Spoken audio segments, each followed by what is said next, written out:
And another very important decomposition approach is named as diagonalization, at least for squared matrices. So we are looking for a decomposition which has this form for a squared matrix A. So we are looking for a matrix X, D, and the inverse of X. And D is a diagonal matrix. Hope everybody knows what it is. Diagonal matrix, Lynn, what is it? No, I don't know. It's actually zero, except on the main diagonal there are some values and numbers available. Okay? Okay. And as I said, we are looking for such a kind of decomposition, which can also be formalized or rewritten as this formula here. So we are looking for matrix X and X times D. And due to the fact that D is just a diagonal matrix, we have a kind of a scaling here. Is it clear for everybody? So we have a matrix, and okay.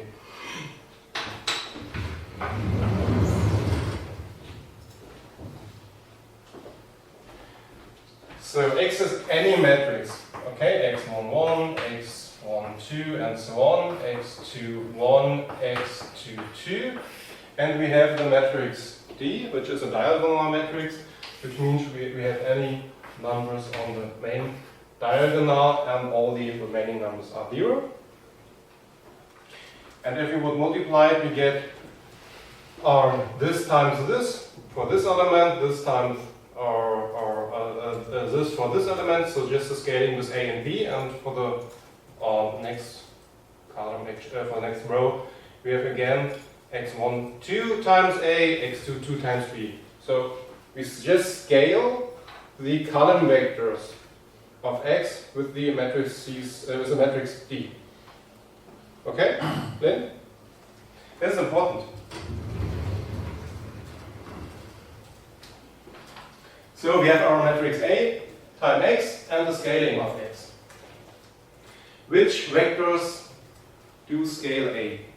What have you learned last time? So we are looking for X and D, and which of these vectors, or which vectors generally, are good scaling factors for A. Just a shot in the dark. It might have something to do with eigenvalues and vectors. Big surprise, isn't it? Yeah, definitely. I mean, we have learned last time that a matrix A can be exchanged by the eigenvalues, so a scaling matrix for the amount of eigenvalues, which is our diagonal matrix. This is a matrix of eigenvalues.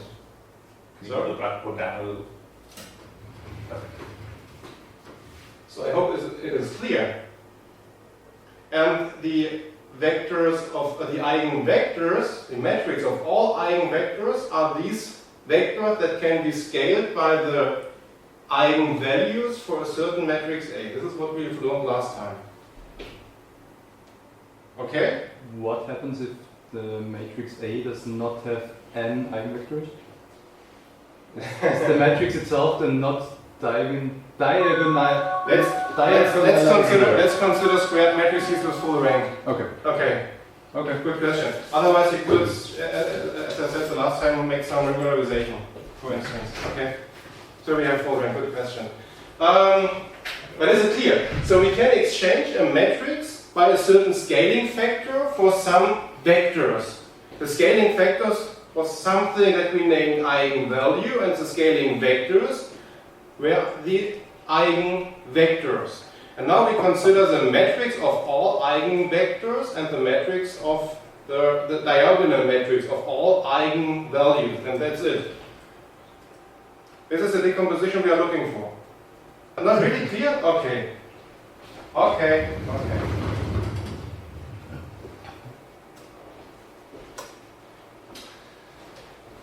We learned the last time that we can have a matrix A multiplied with a certain vector X, which is the same like any scaling factor multiplied with the vector X, by the way, which is the same as the vector X multiplied by a certain scaling factor lambda.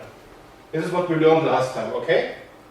And we said this lambda here is named eigenvalue, and it can be applied for certain vectors, not for all vectors, which are named eigenvectors. You remember? Okay, this was a thing with the determinant and the characteristical polynomial and so on at the first. However, so there are some values, scaling factors that can be exchanged, or the matrix A can be exchanged by these scaling factors for some vectors, eigenvalues, eigenvectors. Okay, that's it. Okay.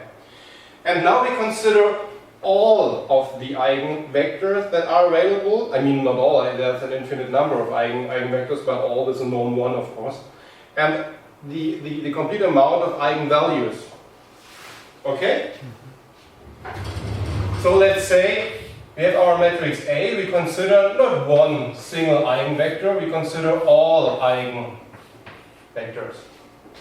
So x1, x2, x3, and so on. This is a matrix of all eigenvectors.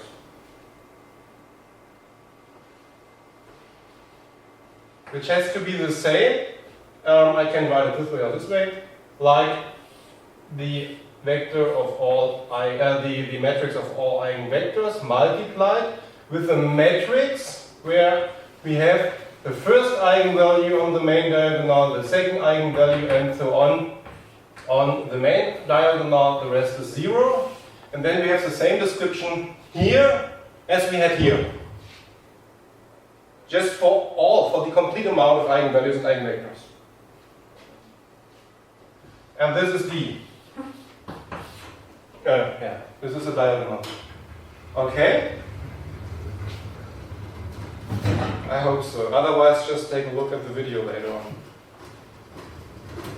X must always be invertible because the eigenvectors form an orthogonal basis.